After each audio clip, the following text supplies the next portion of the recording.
guys, so today's video is my book of the month video. Basically, I've had a bit of an issue where I had about, I don't know, 10 or so videos filmed and my SD card got corrupted and now I have 0, so that's really nice and not stressful at all.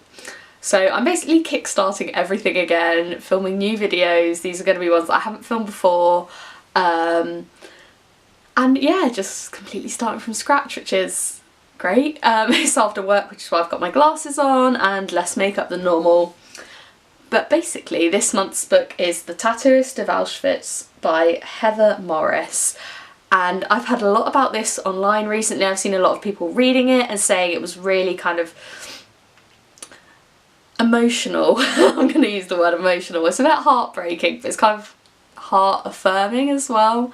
So it tells the story of Lane, who's a Jew living in Slovakia, I think. I can't remember exactly where he was based originally, and he ends up in Auschwitz being the tattoo wearer, I think that's how you pronounce it. And it's basically, he's one of the prisoners that is made to ink the numbers on the other prisoners that are coming into the camp. It's something that he doesn't really have a choice about. It's either that or starve to death, and he chooses being alive. And he meets a woman called Gita in the camps, and they basically start a relationship.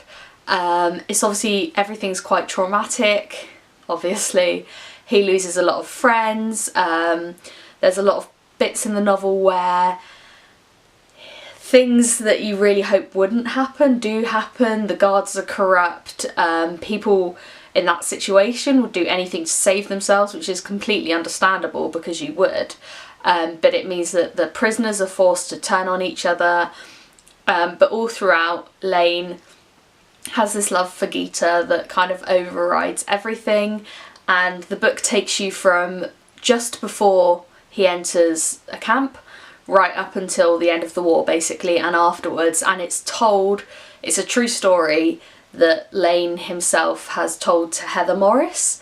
And it's just, as you go through, you're like, it has these moments where you're like, that just couldn't have happened, especially after the war. But so I was just like, oh, the author's just, you know, she's made a story that's not that believable. And it wasn't until I got to the end where there's an acknowledgements and a kind of epilogue where I realised that it was actually a true story and that she hadn't just made this story bigger than it could have been. It actually was that intense. So obviously it's very upsetting at times.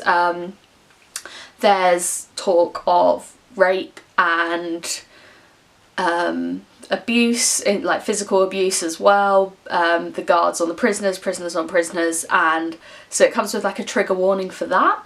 But I just think it was so good. It was so emotional. I found it really helped. I've read a lot of books about the Holocaust, both fictional and non-fiction, and this is one of the ones that finished it a couple of weeks ago now, and for weeks I've been thinking about it.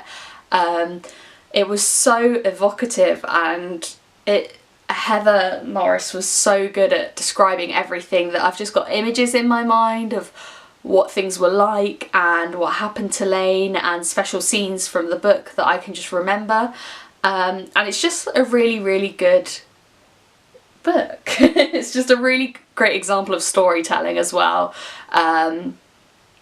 You love Lane and you love Gita and you want everything good to happen to them, and obviously that's not necessarily what happens because they're in this really traumatic state. And it also talks about what happens after prisoners get released from the camps, which I feel like is kind of overlooked. There's a lot of focus on people that didn't make it out of the camps, which is completely justified because that's an important part of history that we need to look into. But I just haven't read as much about people that survived and how they coped with their time in the camps after they've left, and this is really great for tapping into that as well.